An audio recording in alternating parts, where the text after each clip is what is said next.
வணக்கம், welcome to my channel to C Usha. இன்னைக்கு நம்ம பார்க்க போறது பல மருத்துவ குணங்கள் கொண்ட கொய்யா பழத்தை வச்சு ஒரு சாலட் எப்படி செய்யறதுன்னு பார்த்தலாமா? அதுக்கு முன்னாடி இது வரைக்கும் சப்ஸ்கிரைப் பண்ணிட்டு பக்கத்துல இருக்க பெல் ஐகானையும் அழுத்திடுங்க. ஃபர்ஸ்ட் கொய்யா பழத்தை எடுத்துக்கலாம். நான் இந்த சைஸ் தான் 2 எடுத்துட்டு இருக்கேன்.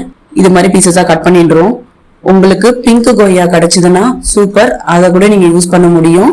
கொய்யா பழத்தை பொறுத்த வரைக்கும் இதுல விட்டமின் ஏ, விட்டமின் சி நிறைஞ்சு இருக்கு. அதனால நல்ல இம்யூனிட்டி பூஸ்டரா வேலை செய்யக்கூடியது. இதுல ஃபைபர் கண்டென்ட் நிறைய இருக்கனால கான்ஸ்டிபேஷனுக்கு நல்லது. பொட்டாசியம் நிறைய இருக்கனால பிளட் பிரஷரை கம்மி பண்ணக்கூடியது. டயபெட்டிக் பேஷண்ட்ஸ்க்கும் இது ரொம்ப நல்லது. கருவுல இருக்கிற குழந்தைய ஆரோக்கியமா பாத்துக்க கூடியதுதான் இந்த கொய்யா. பிசிஓடியை கண்ட்ரோல் பண்ணக்கூடியது.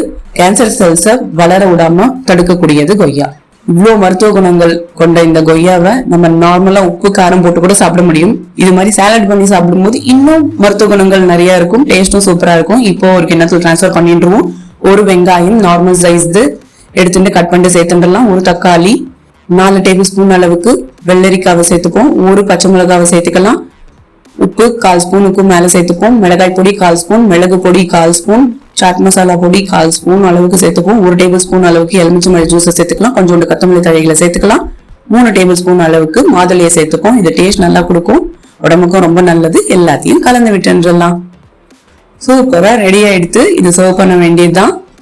நீங்களும் செஞ்சு பாருங்க. உங்களுக்கு எப்படி வந்திருக்குன்னு என் கமெண்ட்ஸ்ல சொல்லுங்க. இந்த சேனல் லைக் பண்ணுங்க, ஷேர் பண்ணுங்க, சப்ஸ்கிரைப் பண்ணுங்க. தேங்க்யூ.